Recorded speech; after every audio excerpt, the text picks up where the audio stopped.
Hello, everyone, and welcome to Moementum Mondays. On these weekly series, every Monday, we invite one inspiring young man or woman to our show and talk to them about important topics, including investing, financial planning, and financial education. Many of our guests include fellow YouTubers and investors who I've followed on YouTube and enjoyed their contents. Without any further ado, let's get into it. In this video, as part of the Moementum Monday series, I'm so excited to have with us Ryley from Canadian Dividend Investing channel. Ryley, welcome to the show. Thank you so much for having me, Mo. I really appreciate it. It's my pleasure. Ryley, why don't you kick us off by introducing yourself to our viewers here on Moementum channel? Absolutely. I just kind of wanted to start this off by thanking you personally for kind of giving me the opportunity to use this platform to speak about kind of the world of investing and how it fits into my life. So just a quick kind of backstory on me, I guess. My name is Ryley, and like you said, the channel that I use on YouTube is Canadian Dividend Investing. I'm currently living in the nation's capital of Canada, Ottawa, and I am working actually in the healthcare industry, and I've been investing in stocks for about a year now. So I'm kind of new to the game, but slowly building. That's lovely. That's awesome. That's great to hear from you, Ryley. Tell us a little bit more about your YouTube channel, the Canadian Dividend Investing. So you mentioned that you've started investing about a year ago. When did you start your channel? What really inspired you and gave you the momentum to actually get started with that channel? Yeah, for sure. So I was always kind of a big fan of YouTube. I've been using the platform for kind of more or less a decade or so, just more so for entertainment purposes. So in the past year or so, I started working full time and kind of wanted to set a percentage of my income away to invest into the stock market. I was always interested into the stock market, but very unfamiliar. I found myself doing a lot of research into Canadian investing in particular, and investing in general, on YouTube. YouTube's an amazing platform, kind of one of the biggest two search engines there on the internet. And I came across a number of very helpful accounts. After I started investing, for a couple of months, I kind of wanted a way to better track my progress. Doing so, I wanted to start my own YouTube channel just because I found so much entertainment from watching YouTube for such a long period of time. So to kind of give back to the community a little bit, but I wanted to build a Canadian dividend investment portfolio and share all my deposits and progress, not only for myself, but to help anyone who wanted to follow a similar strategy. So what I do is basically input a little bit of money every 2 weeks or so on a bi-weekly basis, and I'll just update what stocks I'm buying and how I'm increasing my portfolio over time. So kind of to answer your question, I think starting the YouTube channel not only keeps me accountable, but also provides some sort of insight for Canadian investors as to what stocks may be good picks to look into the future. So by no means am I telling people to invest in certain stocks, but maybe just to kind of look over the stocks. Obviously, I recommend everyone do their own due diligence, like everyone says, but maybe just add some of these stocks to your watch list, see where they're going. And if you're a dividend investor or want to get into the Canadian market, it may be a good pick for you. I don't know for our viewers, but for me, the portfolio updates type of videos are always something that I get excited about, because it kind of gives you an insight into what the other investors is considering, what are the thought process, why they're adding certain stocks or ETFs to their portfolio. And, and to your point, it also helps that investor themselves to kind of document their journey along the way, learn from that, and kind of over time, you could always come back and reflect on it yourself. Like, what were you thinking at the time? Have some of those decisions that you made panned out the way that you wanted, and essentially reflect and learn from that experience. 100%. And I think that the community that we have here, the investing community, both in Canada and kind of worldwide, which is incredible that we kind of get to connect with different people across the world. Everyone is amazing, and everyone kind of gives you some good insight. I've gotten a lot of constructive criticism, which I appreciate, and I definitely take that and move forward with it. But at the same time, everyone's so positive, which I really appreciate. And the community that we have here is something pretty incredible. That's excellent. That's excellent. I know I do have the weekly challenge as well. And I know both of us are using Wealthsimple Trade in this case. So that was really the moment I saw it. I was like, oh, I need to connect with Ryley on this one. I'm really intrigued by your journey as well. What are some of your longer term goals, Ryley? Have you thought about it? What are some of your plans for the channel over the next couple of years? Yeah, for sure. I think kind of the main goal for me with YouTube in particular is to kind of have fun with it. I feel like you start to lose a little bit of motivation when you start treating something like YouTube as kind of a job rather than something you enjoy doing. I found even kind of being in this community for a little while. I mean, I've only been here for about 2 months, but I find that there's some people who kind of just have a little bit of burnout because they post too many videos too quickly. But my goal is to kind of set that time period of that 2 weeks. I know that I'm going to kind of update everyone, and it's something that I can continue moving forward. But my hope with the channel is to kind of inspire others to learn more about the stock market and to show how an amateur investor like myself can kind of progress over time. I find that growing up in our school system, I know we're kind of talking about Canadian school system and whatnot, but I'm sure across the world too, they don't really, there's not much exposure into the stock market. And it's such an important piece to create passive income long-term. So if I could just motivate even just one person to start their investing journey, I would feel more than accomplished. And it's also, like you said before, and like we talked about, it's really cool to look back on your old videos and see how your portfolio increases over time, which I really enjoy. I know for me, I'm reading a book right now this month, Unshakable by Tony Robbins. And I know in one of these chapters, he's talking about the importance of that financial education, and especially how the compounding interest could do wonders if you get started earlier on. And he talks about one example that he shares in that book. So as you were reflecting and sharing, educating others about the importance of financial education and perhaps knowing more about stock market, if that's something that maybe they need to take advantage of, I think, yeah, you're onto a great, work here. And I think it's really something that we can all share and try to help develop that understanding and knowledge in this community. So, Ryley, why don't you tell us a little bit more about your main financial goals, if you're comfortable sharing it, of course, over the span of the next 3 to 5 years. Are there certain key big goals that you are aiming for? And if yes, and if you're comfortable to share that, what are some of the practical steps that you're taking to make them happen? 100%. I think it's, I don't want to dive too deep into this category, but I feel like it's very important to talk about goals as well.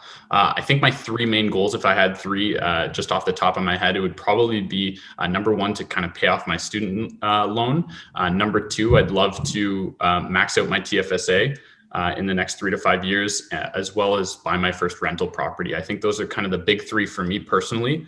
I think what's most important is celebrating small wins is very important, but writing down your goals or talking about them, just like I'm doing right with you, is the best way to set them in stone. But at the end of the day, consistency is king. And knowing that it isn't going to happen overnight is very important, but kind of grinding away and celebrating those small goals is very important moving forward. Totally. You're absolutely right. And, the importance of having those quick wins along the way and celebrating and recognizing them is so important, because if you have a long-term goal that is, large and, massive, in order for you to not get discouraged, you probably need to recognize how far you've come, the progress, because it's not, to your point, it's not going to happen overnight, but you don't want to lose that momentum and, the inspiration to continue on that path that can be mixed with some ups and downs and challenges along the way. So focusing on that ultimate goal and really knowing the why behind it, I think it's so important. 100%. I totally agree with you. And then it kind of goes back again to even creating the YouTube channel and seeing exactly where I was in that point. And then moving forward from there, I'm sure you've kind of experienced about the same kind of thing, seeing where your portfolio was when you first started your challenge. And then it's pretty cool to look back and see where you're at. I totally agree. Exactly. Now, you mentioned earlier on the call, Ryley, that you started investing about a year ago, if I'm not mistaken. So do you mind sharing with us, how did you get started in investing? Perhaps how come you decided on that? Or perhaps what was your first steps that you took along the way? For sure. So again, like I mentioned before, I've always been interested into the stock market and interested in investing. But I found, as we're talking about Canada again, and similar to other countries as well, when I never committed because there was that kind of high commission fee from brokerage accounts. I thought that if I put a small amount of money into a stock, a huge percentage of that would be taken away right off the gate from trading commission fees. And that's why I love the platform of Wealthsimple. Now, investing in Canadian stocks primarily, but what I came across was the Wealthsimple platform, which is absolutely incredible, and you seem to use too, and a lot of different Canadian investors on the platform. But basically, what you can do, obviously, which most of the viewers know, is that you can trade Canadian stocks commission free with this platform. And if anyone was interested in getting involved into the Wealthsimple, I'm sure Mo has a link down low that you can kind of click and get started. But I preach this to everyone, anyone who I talk to that wants to get started in investing. Just open an account, your stocks are commission free, and then you go from there. Another thing I wanted to mention is I kind of only started making real income in the last year or so. So I never really had any disposable income to put into stocks. So that gave me the opportunity to kind of take a piece of the pie and put towards stocks moving forward, which made things a little bit easier for sure.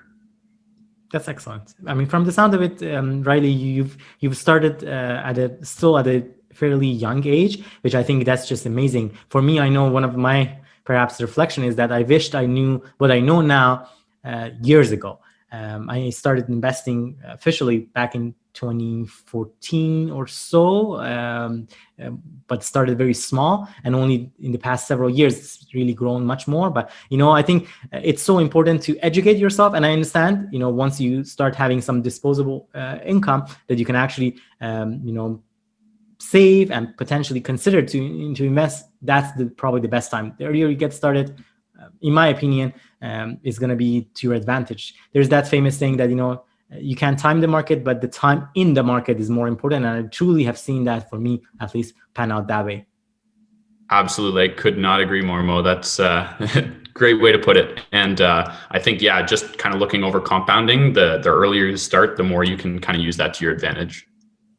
One piece I noticed from you, Ryley, is you started, I think, with picking the stocks through the Wealthsimple Trade platform. I know that for me, that was not the case. For me, I mainly started with passive investing, and Wealthsimple Invest, the robo-advisor tool, was the one that I used in the beginning. I'm curious, is that the case? Are you more of an active investor? Would you consider yourself compared to a passive investor through ETFs? Is that the case? And tell us a little bit more about that and why you are pursuing your preference in terms of investing. Yeah, for sure. I find that I actually use a little bit of both. Obviously, I'm, as you can probably tell by my channel, I'm a dividend investor, and that's what I do primarily. But I also like to diversify my platform or my portfolio with different stocks as well. So like you mentioned before, I think overall the best thing, you said it perfectly yourself, that the time in the market beats timing the market. And at the end of the day, no one can kind of predict the stock market. So what I try to do is continuously buy into the market, increasing my position in the stocks that I trust. With a tax-free account like your TFSA, you're better off holding dividend stocks long-term because that dividend you earn is tax-free and will compound over time, like the compounding that we talked about before. So what I try to follow is kind of taking those dividends and then reinvesting it into the portfolio for the time being. And I feel like a lot of people, even in the industry or stock investing in general, try to overcomplicate things. What I try to do is, with a lot of things in life too, is try to simplify it as much as possible. So my stock picks are companies that I use on a regular basis and that I believe in long term. That also hold kind of a dividend yield. So what I try to do is, like I said before, try to dollar cost average these stocks moving forward, but also at the same time, like you mentioned before, a strategy with passive and active investing. 97% of the world's investment opportunities are found to be outside of Canada as well. So I think it's really important to diversify your portfolio a little bit too. So what I use my ETFs, I do invest in a couple of ETFs, and mostly what those are is trying to get a little bit of exposure into the US market. So I use that in my Wealthsimple account. There's some cool stocks that you can find that are in Canadian dollars, so you're not charged those conversion fees, that follow both kind of the S&P 500 as well as the NASDAQ. So I try to put a little piece of the pie into those two stocks, which help diversify my portfolio a little bit as well. That sounds like an excellent strategy that is working very well for you. Thanks for sharing that, Ryley. Now, that's a nice segue to our next question, which is which stocks or sectors are you most excited about in the year 2021, in the year that we are in? Yeah, I'm gonna kind of pull a little bit of a 180 on this one, but Mhm. so although I pride myself in investing in those high dividend stocks that are maybe a little bit boring to some people, but can make you a lot of income and compound over time. I'm actually personally very excited about the cryptocurrency market as well as the clean energy sector. With companies like Tesla becoming more mainstream, although I keep most of my portfolio in kind of those long-term strategies, I also like to dive a little bit of my portfolio into the cryptocurrency market as well as different companies in the EV sector as well. I currently have a portion of my portfolio into crypto, and I actually have a second kind of video series outlining my crypto portfolio, and I share kind of on a monthly basis what I'm buying into and how the market's going and all that kind of jazz. So I'm using crypto more so to hedge against inflation of the Canadian US dollar, as well as diversify my portfolio, like we talked about before, into kind of the world of blockchain, because with COVID and everything going on, the government seems to be pumping a lot of money into the economy, or we're slowly starting to see lots and lots of debt. So I'm just worried about the inflation of the Canadian and US dollar. So just to kind of help counteract that a little bit with investing into cryptocurrencies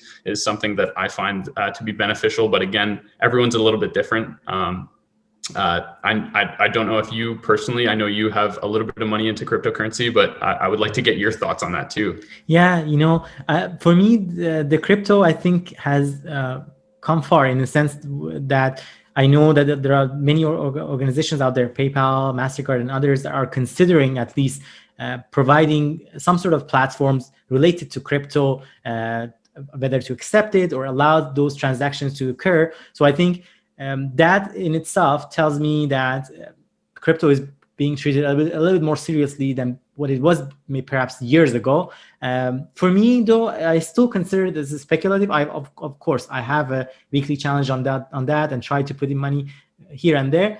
But at the same time, I'm kind of taking the risks, because for me it's hard to really know exactly what's going to happen. It's unlike, for example, stock or stock, which is a company behind it, right? For the company, especially if you have done your due diligence and properly looked into the fundamentals, they're providing services and products to clients. Over time, they're growing. With crypto, I know it has its pros and cons, but for me personally, I do see it as more speculative, and I'm fine with that. So that's why I'm trying to invest, but only a very small portion of my overall portfolio. So I don't want to get too much exposure to it. I know it's not the case for everybody, and some individuals who might have invested in crypto heavily, they are probably reaping some of the benefits now compared to a couple of years ago. So it's really hard to tell. But I'm glad to hear that, yeah, you're exploring that. Are you using now, I think, Shakepay or Wealthsimple Crypto?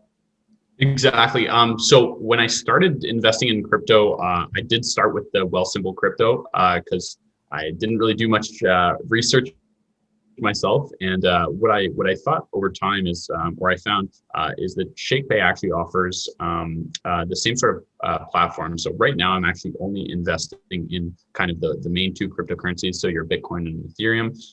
But with Shakepay, what happens is you actually have access to your coins. So if you were to ever take your coins out for any reason, then what I would do with a platform like Shakepay is probably use my Bitcoins to pay for something directly, rather than with a platform like Wealthsimple. The only transaction you can do is take it out of the platform. And in that case, you would be paying capital gains tax on the amount that you withdraw. So whether they're going to switch their platform so you do own the coins in the future or not is hard to say. That would be a kind of a cool thing that they would do in the future. But for now, I'm going to keep kind of dollar cost averaging Bitcoin and Ethereum into my Shakepay account. And you can kind of follow that journey if anyone was interested on my channel there.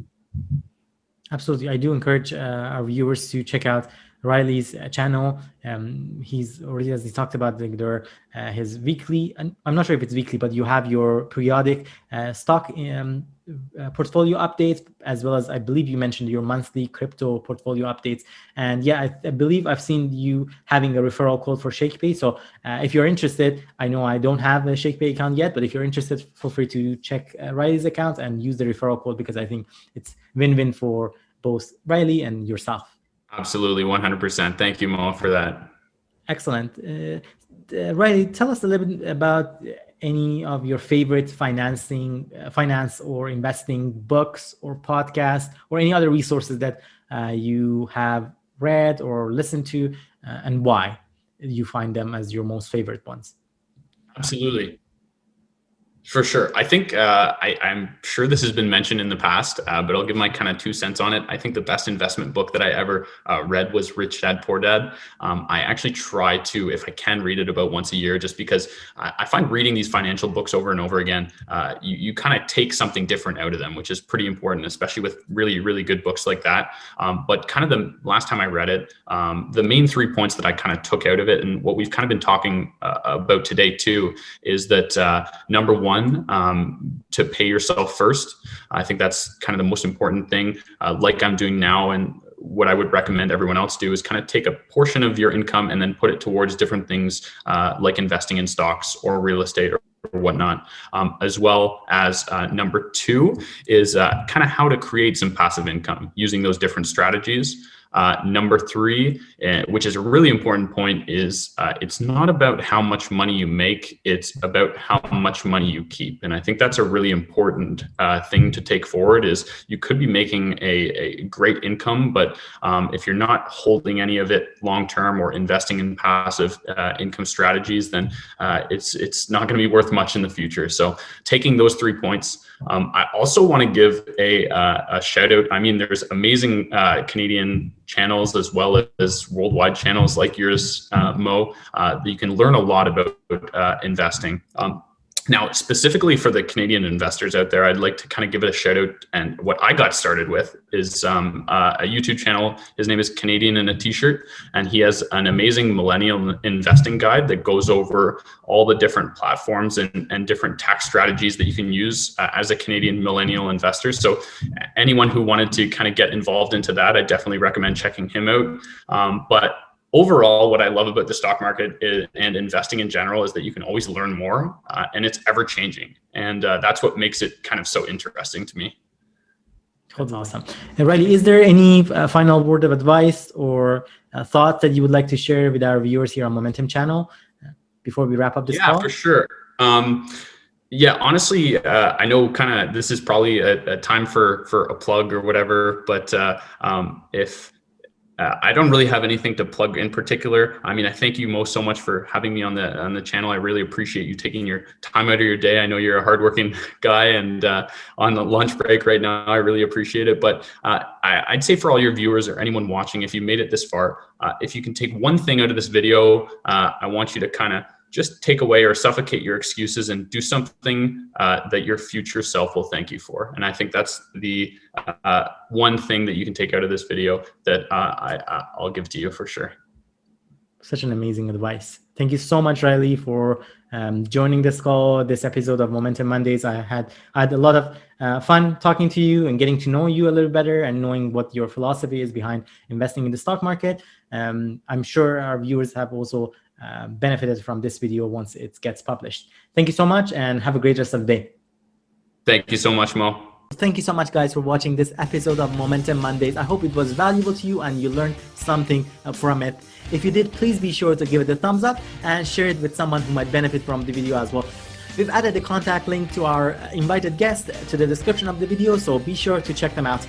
And lastly, if you haven't done that already, please subscribe to Moementum channel. Here on Moementum, we post weekly various videos about the stock market investing, stock analysis, financial planning, and finances.